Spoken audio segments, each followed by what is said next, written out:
ഹരി ഓം. എല്ലാവർക്കും നമസ്കാരം. എല്ലാ സജ്ജനങ്ങൾക്കും എൻ്റെ വിനീതമായ കൂപ്പുകൈ. ഞാനിന്ന് ശ്രീമദ് ഭാഗവതത്തിലെ ചതുർത്ഥ സ്കന്ധം ആണ് പറയാൻ പോകുന്നത്. അപ്പോൾ ഈ ചതുർത്ഥ സ്കന്ധത്തിൽ വിസർഗം എന്ന ലക്ഷണത്തെയാണ് വ്യാസമഹർഷി പ്രതിപാദിച്ചിരിക്കുന്നത്. അപ്പോൾ ഭാഗവതം നമുക്കറിയാം ദശവിധ ലക്ഷണമായിട്ട് അവതരിപ്പിച്ച ഒരു മഹാഗ്രന്ഥമാണ്.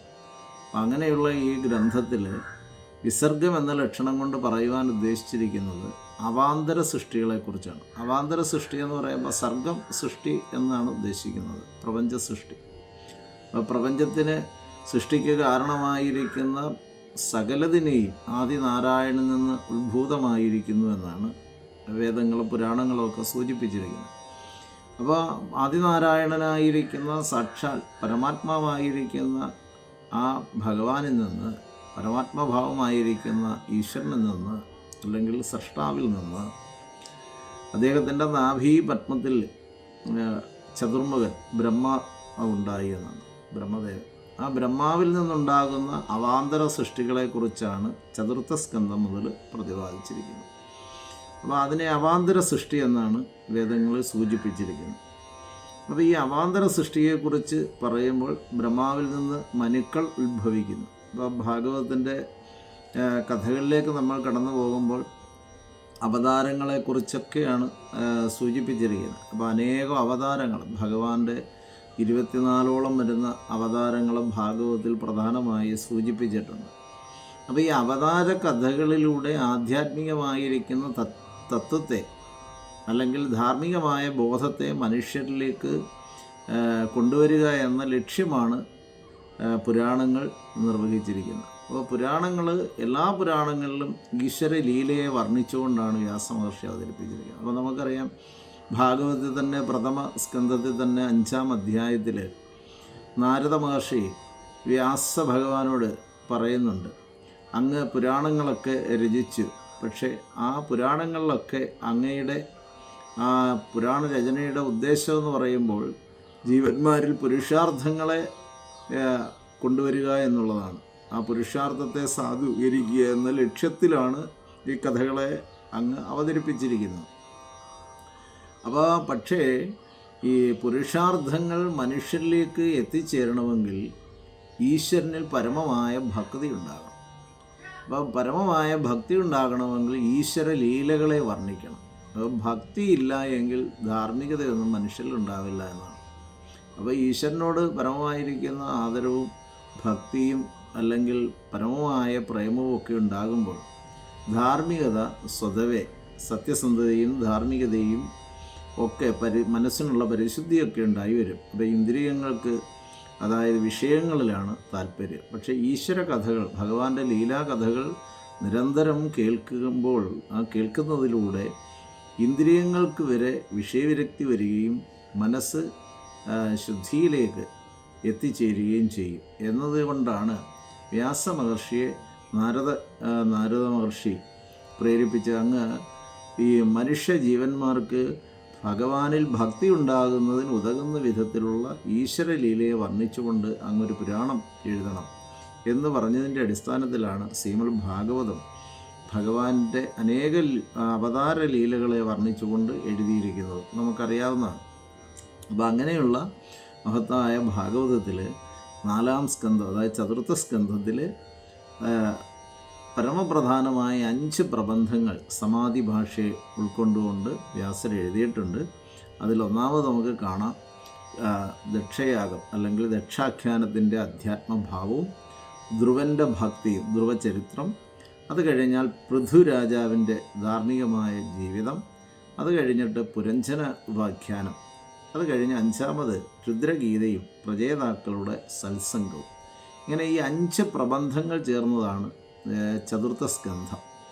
അപ്പോൾ ഈ ചതുർത്ഥ സ്കന്ധത്തിൽ ഈ ചതുർത്ഥ സ്കന്ധത്തെ സംക്ഷിപ്തമായിട്ട് ഇതിൻ്റെ ആധ്യാത്മികമായ ഭാവങ്ങൾ ഈ കഥകളിലൂടെ, ഈ പറഞ്ഞ 5 പ്രബന്ധങ്ങളുടെ ആധ്യാത്മിക തത്വത്തെ നമ്മൾ വളരെ സംക്ഷേപമായിട്ട് സൂചിപ്പിച്ചാൽ, ദക്ഷചരിത്രത്തിലൂടെ സതി എന്ന് പറയുന്ന ഒരു കഥാപാത്രത്തെയാണ് കൊണ്ടുവരിക. അപ്പോൾ ദക്ഷനേക്കാൾ മഹാദേവനേക്കാൾ ഈ കഥയിൽ സതിക്കാണ് പ്രാധാന്യം കൊടുത്തിരിക്കുന്നത്. നമുക്കറിയാം, അംബപരമേശ്വരിയായിരിക്കുന്ന മൂലപ്രകൃതിയിൽ നിന്ന് ദക്ഷൻ്റെ മകളായി ഭഗവതി സ്വയം അവതരിക്കുകയാണ് ചെയ്തിട്ടുള്ളത്. അപ്പോൾ അനേക നാൾ ദക്ഷൻ എന്ന ബ്രഹ്മപുത്രനായിരിക്കുന്ന ദക്ഷൻ എന്ന പ്രജാപതിക്ക് സന്താനങ്ങളില്ലാതെ വന്നപ്പോൾ പിതാവായ ബ്രഹ്മാവിൻ്റെ ഉപദേശം അനുസരിച്ച് ദക്ഷൻ മൂലപ്രകൃതീശ്വരിയായിരിക്കുന്ന ജഗജ്ജനനിയായിരിക്കുന്ന ഭഗവതിയെ തപസ് ചെയ്യുകയും ആ തപസ്സിൽ സംപ്രീതയായി തീർന്ന ഭഗവതി ദക്ഷൻ്റെ മകളായി മാനസ സരസിൽ ഒരു താമരയിൽ ദക്ഷൻ്റെ മുന്നിൽ ദക്ഷൻ മാനസ സരസിലെത്തി അർഘ്യാദികൾ ചെയ്തുകൊണ്ടിരുന്നപ്പോൾ അവിടെ അവതരിക്കുകയായിരുന്നു ഭഗവതി. അപ്പോൾ ആ മുന്നിൽ കണ്ട കുഞ്ഞിനെ എടുത്ത് സ്വന്തം മകളായി സതി എന്ന് പേരിട്ട് ദാക്ഷായണി എന്ന് ദക്ഷൻ എടുത്ത് വളർത്തിയതുകൊണ്ട് ദാക്ഷായണി എന്ന പേരും സതിക്കുണ്ടായി എന്നാണ്.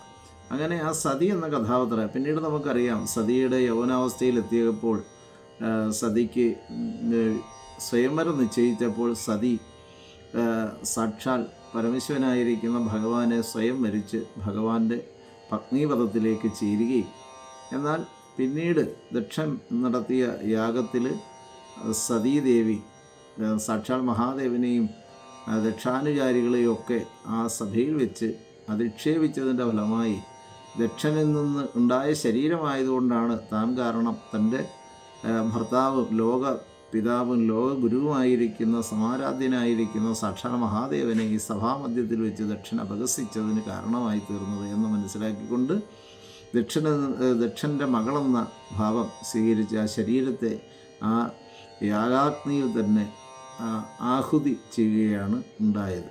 അതാണ് ആ ദക്ഷയാഗം എന്ന കഥയിൽ അവതരിപ്പിച്ചിരിക്കുന്ന ആശയം. എന്നാൽ ഇവിടെ ഈ ദക്ഷയാഗത്തിൽ പരമപ്രധാനമായി അവതരിപ്പിച്ചിരിക്കുന്ന ഒരു ആശയം, അതായത് സതി എന്ന് പറയുന്ന സ്ത്രീയെക്കുറിച്ചാണ്.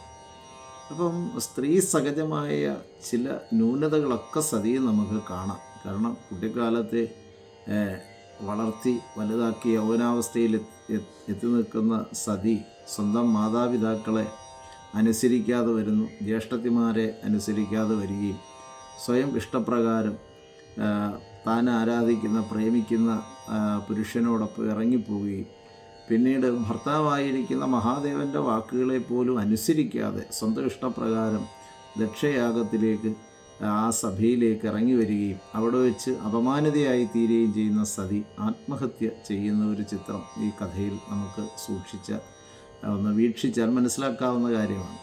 അപ്പം സതിയുടെ ഈ തലങ്ങളെ മനുഷ്യ സഹജമായ രീതിയിൽ നമ്മൾ കഥ കേൾക്കുന്ന മനുഷ്യർ വിലയിരുത്തുമ്പോൾ ചിന്തിക്കേണ്ട അനേകം ആശയങ്ങൾ ഈ ദക്ഷയാഗമെന്ന കഥയിൽ വ്യാസമഹർഷി സൂചിപ്പിച്ചിട്ടുണ്ട്. കാരണം മാതാപിതാക്കളെ ഉപേക്ഷിച്ചുകൊണ്ട് അനുസരിക്കാതെ സ്വന്തം ഇഷ്ടപ്രകാരം ഒരു പുരുഷനെ സ്വീകരിക്കുകയും ആ ഭർത്താവായി തീർന്ന ആ പുരുഷൻ്റെ വാക്കുകളെ പോലും അനുസരിക്കാതെ തന്നിഷ്ടപ്രകാരം ഇറങ്ങിപ്പോകുന്ന സതിയുടെ ആത്മഹത്യയെ നമുക്ക് ചിന്തിക്കാവുന്നതാണ്. ഇന്ന് സമകാലീനമായി ഈ ആശയത്തെ എടുത്താൽ എത്രയോ കുടുംബങ്ങൾ ഇങ്ങനെ സംഭവിക്കുന്നു. അങ്ങനെ പോകുന്ന സ്ത്രീകളിൽ ഏകദേശം 90% ജീവിതത്തിൽ പരാജയമാണ് അനുഭവപ്പെട്ടുകൊണ്ടിരിക്കുന്നത്.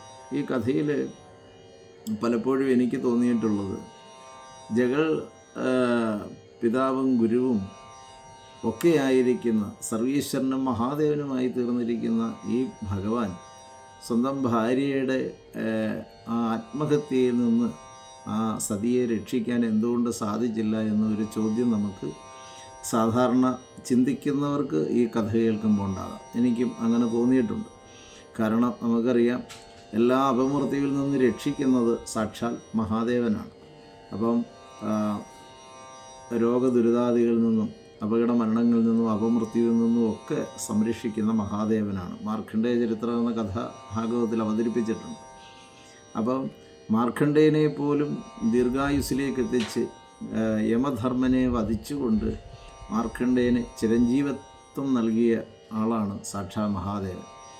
ആ മഹാദേവൻ സ്വന്തം ഭാര്യയായ സതിയെ ആത്മഹത്യയിൽ നിന്ന് സംരക്ഷിക്കാൻ പറ്റില്ലേ എന്ന് ഒരു യുക്തിവാദി ചോദിച്ചാൽ ആ ചോദ്യം വളരെ ശരിയാണെന്ന് എനിക്ക് പലപ്പോഴും തോന്നിയിട്ടുണ്ട്.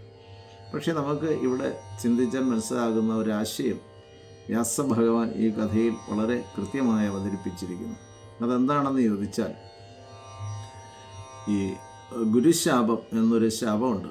നമുക്കറിയാം, മാതാപിതാക്കന്മാരുടെ ശാപം എന്ന് പറയുന്നത് ദേവന്മാർക്ക് പോലും ഈശ്വരന് പോലും തടുക്കാൻ സാധിക്കുന്നതല്ല. വളർത്തി വലുതാക്കിയ ദക്ഷിണയെയും പ്രസൂതിയെയും ജ്യേഷ്ഠത്തിമാരെയൊക്കെ ഉപേക്ഷിച്ചിട്ട് അവരെ ധിഖരിച്ചുകൊണ്ട് അവരുടെ ശാപത്തിനിരയായിത്തീർന്ന ദേവിയുടെ അവതാരമാണ് എങ്കിൽ പോലും പിന്നെ സ്ത്രീയെ സംബന്ധിച്ച് ഭർത്താവാണ് നാരികൾക്ക് ഈശ്വരൻ എന്ന ആശയം ഇവിടെ നമുക്ക് പുരാണങ്ങളിൽ കാണാം. അങ്ങനെ ഈശ്വരന് തുല്യമായിരിക്കുന്ന ഭർത്താവിൻ്റെ വാക്കുകളെയും ലംഘിച്ചുകൊണ്ട് അനുസരിക്കാതെ തന്നിഷ്ടപ്രകാരം പ്രവർത്തിച്ച സതി എന്ന സ്ത്രീയെ നമുക്ക് ഈ കഥാപാത്രത്തിൽ വ്യാസൻ അവതരിപ്പിച്ച് നമുക്ക് കാണാവുന്നതാണ്. അങ്ങനെ അപ്പോൾ അതായത് മാതാപിതാക്കളെന്ന ഗുരുക്കന്മാരുടെ ശങ്കരാചാര്യർ സൂചിപ്പിച്ചിരിക്കുന്നത് ഒരു മാതാവ് 1000 ഗുരുക്കന്മാർക്ക് തുല്യമാണ് എന്നാണ്. അപ്പോൾ സൃഷ്ടിച്ച് സംരക്ഷിച്ച് വളർത്തി വലുതാക്കുന്ന മാതാപിതാക്കന്മാരാ ഒരു മാതാവ് 1000 ഗുരുക്കന്മാർക്ക് തുല്യമാണ് എന്ന് പറയുമ്പോൾ ആ മാതാപിതാക്കന്മാരുടെ ശാപത്തിനിരയായിരിക്കുന്ന ഒരു വ്യക്തിയെയും മഹാദേവനായിരിക്കുന്ന ജഗദീശ്വരന് പോലും ആ ശാപത്തിൽ നിന്ന് സംരക്ഷിക്കാൻ പറ്റില്ല. ആ കർമ്മഫലം അവരവർ തന്നെ അനുഭവിക്കേണ്ടി വരുന്നു എന്നൊരു പാഠം കൂടി ഈ രക്ഷയാഗം എന്ന കഥയിൽ വ്യാസർ വളരെ ഗൂഢമായി അതീവ രഹസ്യമായി സ്ഥാപിച്ചിട്ടുണ്ട് എന്ന് നമുക്ക് ചിന്തിച്ചാൽ മനസ്സിലാകാം. ദക്ഷയാഗം എന്ന കഥ ആദ്യം തന്നെ ചതുർത്ഥ സ്കന്ധത്തിൽ അവതരിപ്പിച്ചത് സ്ത്രീ കഥാപാത്രമായ സതിയെ അവതരിപ്പിച്ചുകൊണ്ടാണ്. അപ്പോൾ ചതുർത്ഥ സ്കന്ധത്തെ നമുക്ക് പൂർണ്ണമായിട്ട് ഒന്ന് വീക്ഷിച്ചാൽ ആദ്യം വ്യാസർ ഒരു സ്ത്രീയുടെ കഥയാണ് പറയുന്നത്. പുരാണങ്ങൾ പറഞ്ഞിട്ടുണ്ട്, ലോകത്തിൽ സ്ത്രീകളിൽ ധർമ്മവും സത്യവും ഒക്കെ നിലനിന്ന ലോകത്തിൽ എപ്പോഴും ധർമ്മത്തിന് ച്യുതിയുണ്ടാവില്ല എന്നാണ്. എന്നാൽ സ്ത്രീകളിൽ ധർമ്മത്തിന് ഭംഗം എപ്പോഴാണോ സംഭവിക്കുന്നത്, എപ്പോഴാണ് അധർമ്മം സ്ത്രീകളിൽ ഉണ്ടാകുന്നത്, അപ്പോൾ ലോകത്തിൽ അധർമ്മങ്ങൾ പൊട്ടിപ്പുറപ്പെടും എന്നാണ് പുരാണങ്ങളിൽ ഋഷീശ്വരന്മാരൊക്കെ എഴുതി വച്ചിരിക്കുന്ന ആശയം.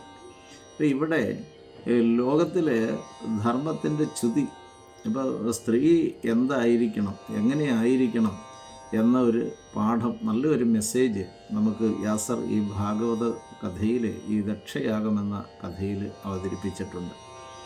രണ്ടാമത് നമുക്ക് നോക്കിയാൽ ധ്രുവ ചരിത്രമാണ്. 8 വയസ്സുള്ള ധ്രുവൻ ഭഗവാനെ തപസ് ചെയ്ത് മധുവനത്തിലെത്തിയിട്ട് തപസ് ചെയ്തിട്ട് ചിരഞ്ജീവത്വം സ്വീകരിച്ച് ധ്രുവ നക്ഷത്രമായി ഇന്നും ലോകത്തിൽ നിലനിൽക്കുന്നു എന്ന കഥയെ അവതരിപ്പിക്കുന്നു. അപ്പോൾ 8 വയസ്സുള്ള ഒരു കുട്ടി എങ്ങനെയായിരിക്കണം, ആ കുട്ടിയെ മാതാപിതാക്കൾ എങ്ങനെയാണ് വളർത്തേണ്ടത്.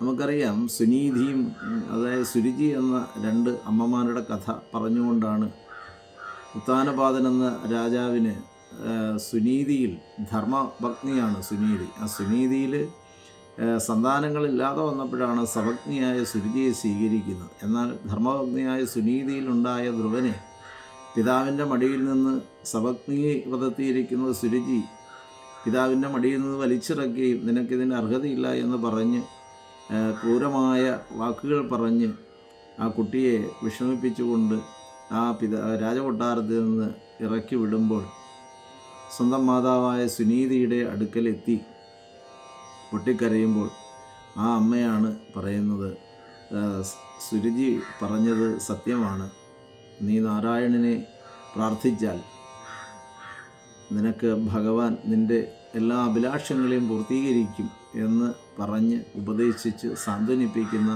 സുനീതി എന്ന നല്ലൊരു മാതാവിനെ ഇവിടെ മാതൃകയാക്കിയിട്ടുണ്ട്. അപ്പോൾ ആ സുനീതിയുടെ പുത്രനാണ് ധ്രുവൻ. ധ്രുവൻ എന്ന് പറയുമ്പോൾ ദൃഢനിശ്ചയത്തിൻ്റെ, വൈരാഗ്യത്തിൻ്റെ, ജ്ഞാനത്തിൻ്റെ, ഭക്തിയുടെ എല്ലാം പ്രതീകമാണ് ധ്രുവൻ.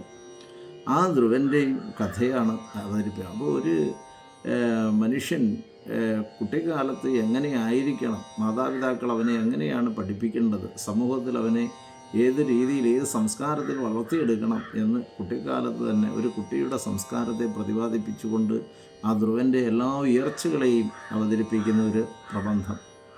മൂന്നാമത് നമുക്ക് കാണാവുന്ന പൃഥു രാജാവിൻ്റെ ചരിത്രമാണ്.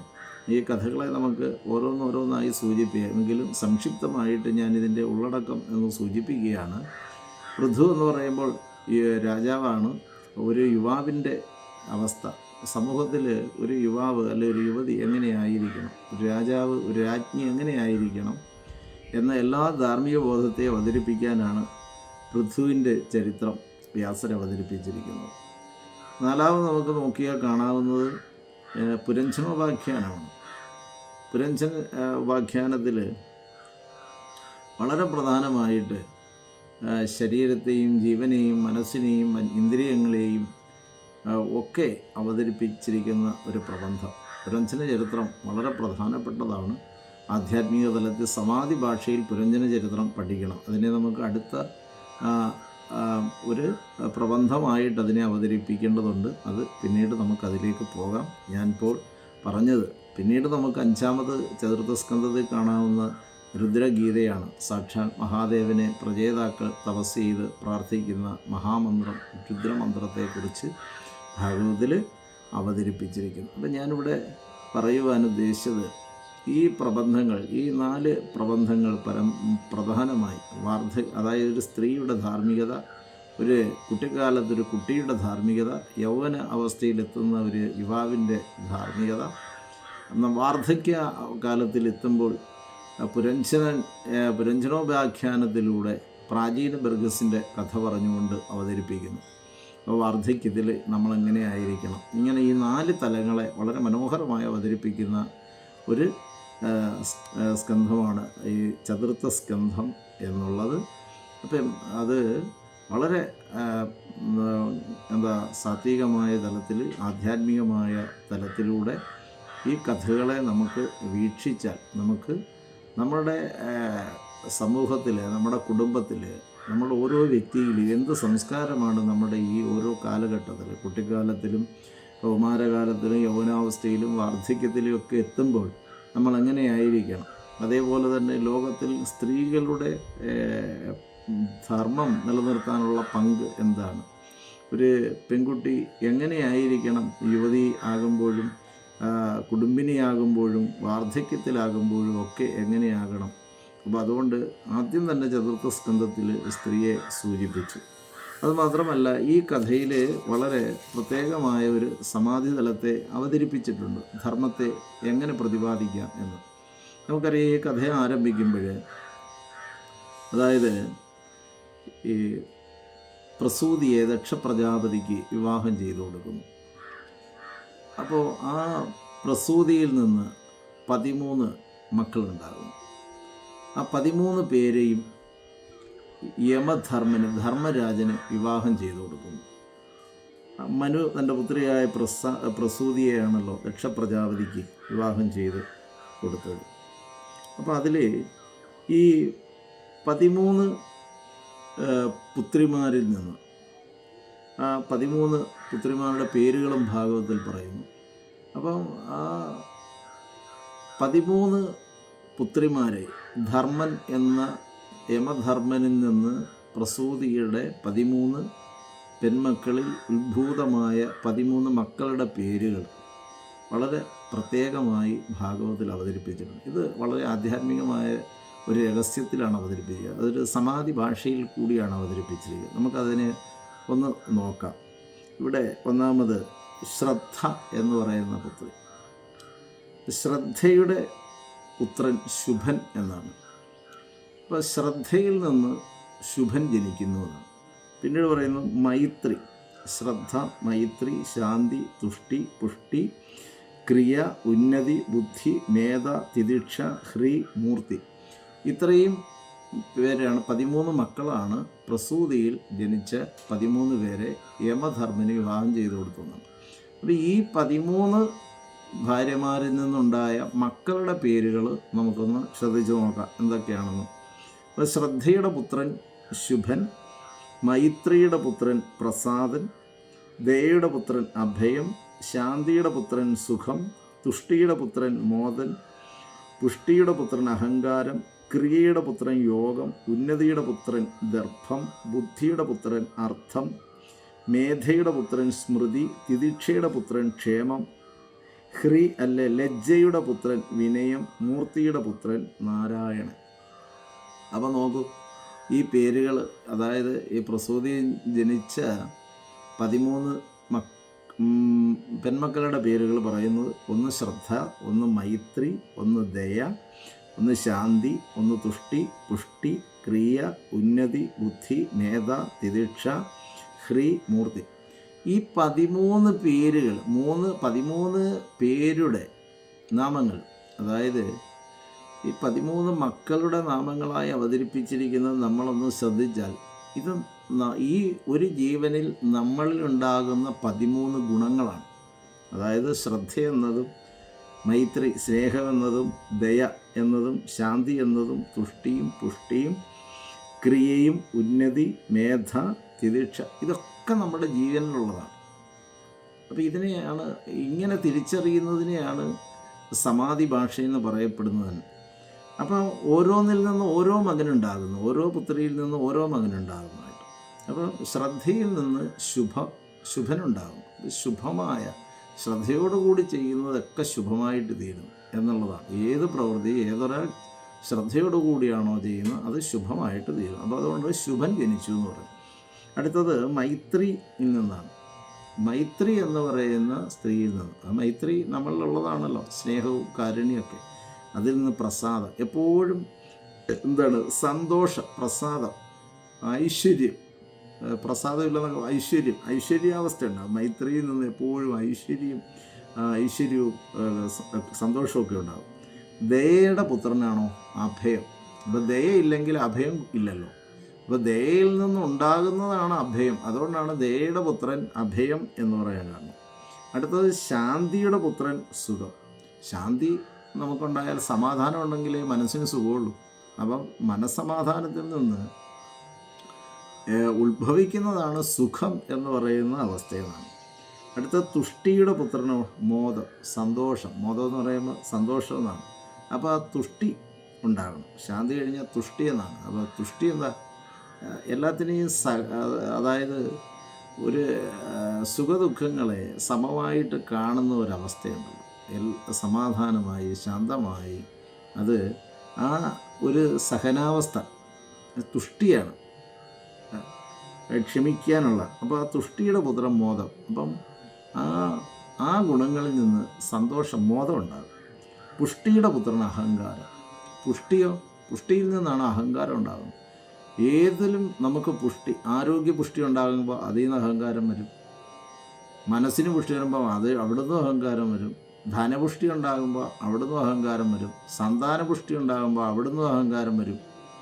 അപ്പോൾ അഹങ്കാരം ഇങ്ങനെയുള്ള തലത്തിൽ നിന്നാണ് അഹങ്കാരം ഉണ്ടാകുന്നത്. ക്രിയയുടെ പുത്രൻ യോഗം എന്നാണ്. അപ്പം ക്രിയയിൽ നിന്ന്, പ്രവൃത്തിയിൽ നിന്ന് എപ്പോഴും യോഗങ്ങളുണ്ടാകും. അപ്പം നല്ല പ്രവൃത്തിയിൽ നിന്ന് അവിടെ എന്താ പ്രവൃത്തി, യോഗം ഉണ്ടാകുന്ന അവസ്ഥയുണ്ട്. യോഗം എന്ന് പറയുമ്പോൾ കൂടിച്ചേരലുകൾ എന്നാണ്. അപ്പോൾ ആ ക്രിയയിൽ നിന്നാണ് നല്ല പ്രവൃത്തിയിൽ നിന്ന് നല്ല യോഗങ്ങൾ ഉണ്ടാകുന്നു. ഏത് തരത്തിലും അതിനെ നമുക്ക് വ്യാഖ്യാനിക്കാം. അടുത്ത ഉന്നതിയുടെ പുത്രൻ ദർഭം അഹങ്കാരത്തിൽ പോലെ ഒരു അഷ്ടരാഗത്തിൽപ്പെട്ടാണ് ദർഭം എന്ന് പറയും. ഉന്നതി, ഉയർച്ച, അധികാരസ്ഥാനം. അപ്പോൾ അവിടെ നിന്നൊക്കെ നമുക്കെന്താ ദർഭം ഉണ്ടാകും മനസ്സിന്. പിന്നീട് ബുദ്ധിയുടെ പുത്രൻ അർത്ഥം. ആ ബുദ്ധി ഉണ്ടെങ്കിലോ അർത്ഥം ഉണ്ടാകും. ബുദ്ധിയിൽ നിന്നാണ് അർത്ഥം ഉണ്ടായി വരുന്നത്. അത് നമുക്ക് ചിന്തിച്ചാൽ മനസ്സിലാകുന്ന കാര്യം, എക്സ്പ്ലെയിൻ ചെയ്യേണ്ട കാര്യമില്ല. അപ്പോൾ ബുദ്ധിയിൽ നിന്ന് അർത്ഥം ജനിക്കുന്നു.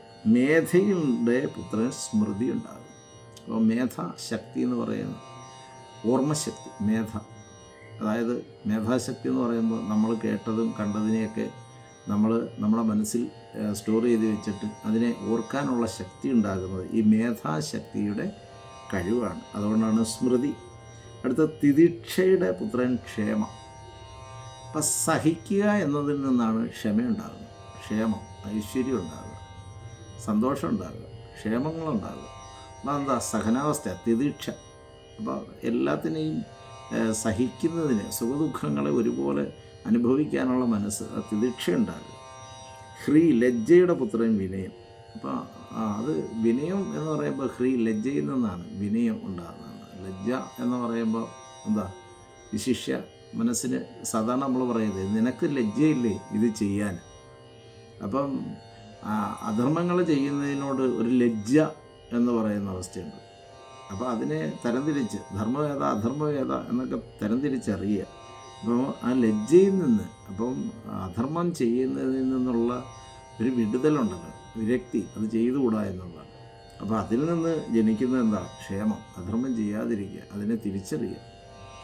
അടുത്തത് മൂർത്തിയുടെ പുത്രൻ നാരായണൻ.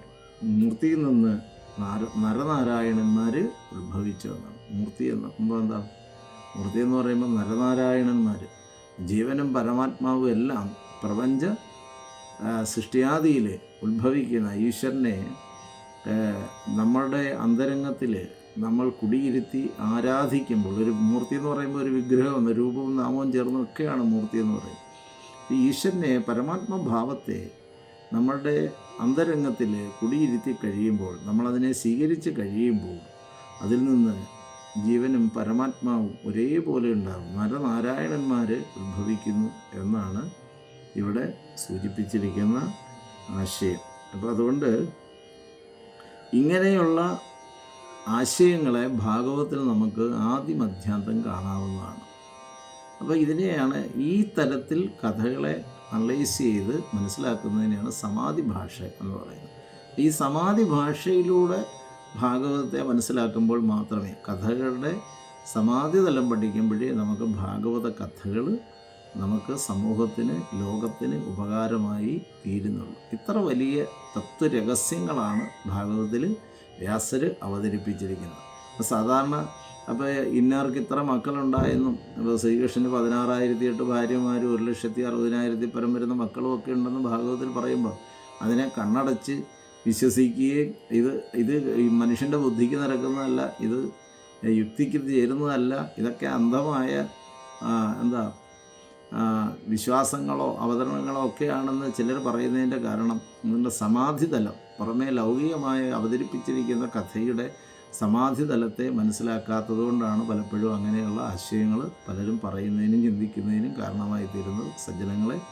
അതുകൊണ്ട് ദക്ഷയാഗം എന്ന കഥയിൽ സ്ത്രീ സഹജമായ ന്യൂനതകളെ എടുത്തു കാണിച്ചുകൊണ്ട് സ്ത്രീ അതിൽ നിന്നൊക്കെ വ്യത്യസ്തമായി, അതായത് ധാർമ്മികമായ പന്ഥാവിലൂടെ സഞ്ചരിച്ചാൽ ആ കുടുംബത്തിനും സമൂഹത്തിനും സകല ഐശ്വര്യവും ക്ഷേമവും ഉണ്ടാകും എന്ന് അവതരിപ്പിക്കുന്നതിനാണ് ഈ കഥയെ ആചാര്യൻ ഭാഗവതത്തിൽ ചതുർത്ഥ സ്കന്ധത്തിൽ ആദ്യമായി സ്ത്രീ പ്രധാനമായൊരു കഥയെ അവതരിപ്പിച്ചിരിക്കുന്നത്. ഹരിയോ, നമുക്ക് ഈ കഥകളെ വീണ്ടും വീണ്ടും പാരായണം ചെയ്യാനും കേൾക്കുവാനും കഥാതത്വങ്ങൾ മനസ്സിലാക്കി ലോകത്തിന് ഉപകാരമായി തീരുവാനും ഭഗവാൻ ശ്രീ ഗുരുവായൂരപ്പൻ അനുഗ്രഹിക്കട്ടെ എന്ന് പ്രാർത്ഥിച്ചുകൊണ്ട് നമുക്ക് ഇന്നത്തെ ഈ അധ്യായം ഉപസംഹരിക്കാം. അടുത്ത ദിവസം അടുത്ത അധ്യായത്തിലേക്ക് നമുക്ക് പ്രവേശിക്കാം. ഹരി ഓം. ഓം കായേന വാചാ മനസ്യേന്ദ്രിയർവാ ബുദ്ധ്യാത്മനാ വാ പ്രകൃതിസ്വഭാവാത് കരോമി യദ്യ സകലം പരസ്മൈ നാരായണായേതി സമർപ്പയാമി. ഓം ശാന്തി ശാന്തി ശാന്തി.